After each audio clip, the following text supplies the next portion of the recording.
Dice पे तशरीफ फरमा आली जनाब नासिर हुसैन साहब MP और CWC के कांग्रेस के मेंबर हैं, वंशी चंद्र साहब, शंकर साहब, आमिर जावेद साहब, मस्तती साहब, अली मस्तती साहब, दीगर मेरे साथियों, आज मैं यहाँ पे सबसे पहला जलसा है मेरा इस इलेक्शन में, जो मैं शादनगर से शुरू करा हूँ।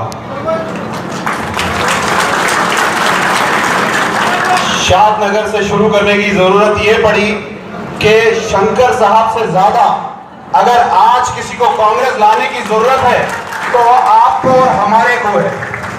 शादनगर से शुरू करने की ये जरूरत पड़ी मेरे को, क्योंकि शादनगर वो जमीन है जो यहाँ पे चीफ मिनिस्टर आके मुसलमानों को सबसे बड़े धोखे का ऐलान किया था। शादनगर के मुसलमानों को पूरा तेलंगाना के मुसलमान देख रहे थे कि शादनगर के मुसलमानों ने केसीआर पे यकीन किया और केसीआर की हुकूमत लाई। वही शादनगर के मुसलमानों से फिर कांग्रेस उम्मीद करती है कि इस धोखे को आप लोग तमाम एक्सपोज करेंगे। शादनगर में केसीआर ने यह कहा था कि 12% रिजर्वेशन तमिलनाडु की शक्ल में 4 महीने में दूंगा। क्या हमको धोखा नहीं दिया? क्या हमको रिजर्वेशन मिला? आज जो 4% रिजर्वेशन है मेरे भाई, मेरी बात को तो गौर से फरमाइए। मैं यहाँ पे कोई अपनी शान मगारने नहीं आया, कि तकरीर देने नहीं आया, आप लोगों को समझाने के लिए आया, वक्त की नजाकत को समझाने के लिए आया। पहली चीज, मुसलमान किसी को धोखा नहीं देता और मुसलमान किसी के धोखे को बर्दाश्त नहीं करता। आज हम मुल्क की सालिमियत को बचाने के लिए निकले हैं। आज राहुल गांधी जी जो कन्याकुमारी से कश्मीर तक निकले हैं, मुल्क की सालिमियत को बचाने के लिए निकले हैं, मुल्क की जमहूरियत को बचाने के लिए निकले हैं। मैं आपको केसीआर के पहले वादे बताऊंगा जो हमारे साथ करा और इस सरजमीन से करा। 12% रिजर्वेशन तमिलनाडु की शक्ल में देते हो बोले, 12% रिजर्वेशन तो नहीं दिए, 4% तहफुजात के लिए जो आज भी जू का तू रखने के लिए अगर कोई जंग लड़ रहे हैं, सलमान खुर्शीद साहब, शबीर अली साहब आज भी इसको सुप्रीम कोर्ट में देख रहे हैं। हम ये बात भी इसको बचाने की तहफुज में लगे हुए हैं। कभी आप देखेंगे महमूद अली गए 4% रिजर्वेशन के लिए, हरीश राव गए, KTR गए, कविता गए, कोई नहीं गए मेरे भाई। यही कांग्रेस जो आपको वादा करी थी आज भी निभा रही है। दूसरी बात, वक्फ को जुडिशियल पावर दे दो बोले, वक्फ बोर्ड को जुडिशियल पावर दे दो बोल के केसीआर साहब फिर धोखा दिए।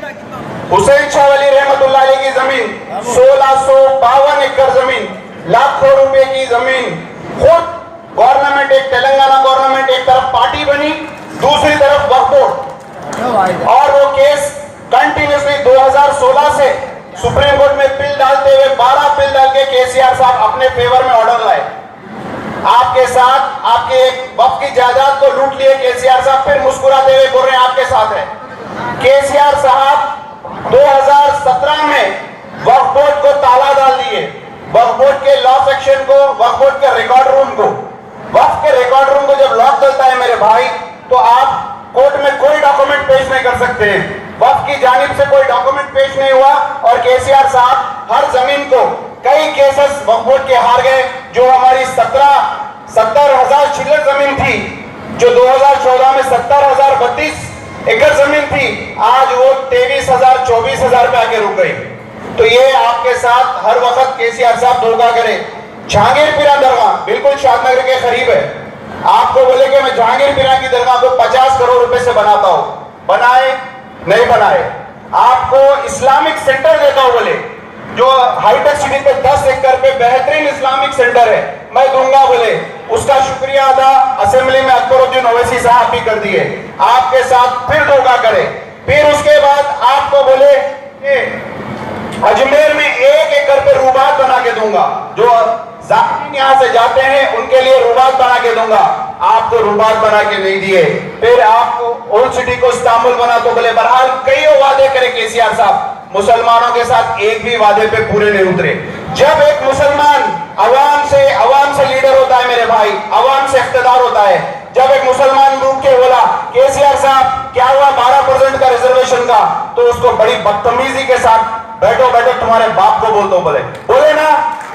आप तमाम लोग देखे ना, जो हमारे वोट से जो हमारे को वादा करके जो हमारे से इख्तिदार पे आके उन्हें हमारे बोलता है कि तुम्हारे बाप से बोलेंगे। और आपको मालूम होना चाहिए कि ये इतना बड़ा एजेंट है मोदी का जिसकी कोई हद नहीं है। हम डाल रहे वोट कार को, हम वोट डाल रहे हैं कार को, वो कार यहां से निकल के जाके कमल बन जा रही। वो कमल कैसा बन रही? जितने एमपी हम जिता के लाए, ट्रिपल तलाक, नोटबंदी, प्रेसिडेंट ऑफ इंडिया के इलेक्शन में, वाइस प्रेसिडेंट ऑफ इंडिया के इलेक्शन में, आर्टिकल 370 के हर उसमें किसी में एब्सेंट रहा या किसी में उनका खुला साथ दिया। तो मेरे भाई, आपका वोट बीजेपी के लिए इस्तेमाल करने वाला केसीआर है या नहीं है? आपका वोट बीजेपी के लिए इस्तेमाल कर रहा केसीआर बीजेपी का एक एजेंट है जो मुसलमानों के वोट खींच के बीजेपी को काम कर रहा है। मैं आपको ऐसे इतने चीज बता सकता हूं कि वक्त निकल जाएगा। वक्त की नजाकत है कि कांग्रेस को जिताइए। हिंदुस्तान देख रहा है, जैसा हम कर्नाटक को देख रहे थे। कर्नाटक पे हमारी नजर थी कि हिजाब का क्या होगा, हमारी बहनों का क्या होगा, हमारी माओ का क्या होगा, ये मोब लिंचिंग का क्या होगा, ये नफरतों का क्या होगा। ये तमाम चीज को 92% मुसलमानों ने इत्तेहाद करके कांग्रेस को वोट डाला और कांग्रेस को कामयाब बनाया। अल्हम्दुलिल्लाह आज जो लहर हिंदुस्तान में कांग्रेस की चल रही है उसमें मुसलमानों की बहुत बड़ी मेहनत है। मैं फिर से एक बार आप तमाम से गुजारिश कर रहा हूं, वही दौर आप तेलंगाना में करिए। पूरा हिंदुस्तान तेलंगाना देख रहा है, पूरा हिंदुस्तान तेलंगाना से यही बोल रहा है कि तुम कांग्रेस को कामयाब करो, हम सेंटर से नरेंद्र मोदी को उठा लेंगे। तो मैं आप तमाम का लोगों से यही बात बोल रहा हूं। आज मेरा मकसद यहां से शुरू करने का ये था कि भाई वक्त की नजाकत को समझिए। शंकर साहब से ज्यादा हमको जरूरत है कि कांग्रेस को कामयाब करे। आप इस को देखिए, इसके दरमियान हम भी रहेंगे, आप भी रहेंगे, हर काम होगा। कांग्रेस का मैनिफेस्टो देखिए, खवातीन के लिए बस फ्री, खवातीन के लिए हर वो स्कीम से। फिर डिक्लेरेशन में देखिए आपको डिक्लेरेशन में, और प्रियंका गांधी ने हमारी बहनों से वादा किया है कि जो 18 साल की हमारी बहन रहेगी जो उसको स्कूटी मिलेगी, कॉलेज को जाने के लिए स्कूटी मिलेगी। तो मेरे भाई, कांग्रेस जो वादा करती है बराबर देती है। कांग्रेस हर टाइम खड़ी उतरती है, धोखा नहीं देती है। धोखा देने वाले का नाम केसीआर, धोखे देने के वाले साथ का नाम असदुद्दीन ओवैसी है। तो मैं आप तमाम से सिर्फ यही बात बोल रहा हूं, बाद में बोलूंगा कितने मसाजिद शहीद हुए। हर मसाजिद पे मैं गया, 9 मसाजिद तेलंगाना में शहीद हुए मेरे भाई। हर मसाजिद का कंप्लेंट पुलिस स्टेशन में मैं दिया, कहीं एक FIR बुक नहीं हुई। मैं जो बात बोलता हूं तस्दीक के साथ बोलता हूं, चैलेंज के साथ बोलता हूं, क्योंकि मैं प्रैक्टिकल वहां पे जाके आया। वक्त की नजाकत को समझिए। कई मुखर्रिरीन है यहाँ पे बात करने के लिए, एक से एक आपको केसीआर के बारे में समझाएंगे। मैं सिर्फ इतनी गुजारिश कर रहा हूं, आप तमाम लोग जो भी सुनेंगे उस पर अमल करेंगे और केसीआर को यहाँ से भगाएंगे। शादनगर से शुरू होगा केसीआर का सवाल।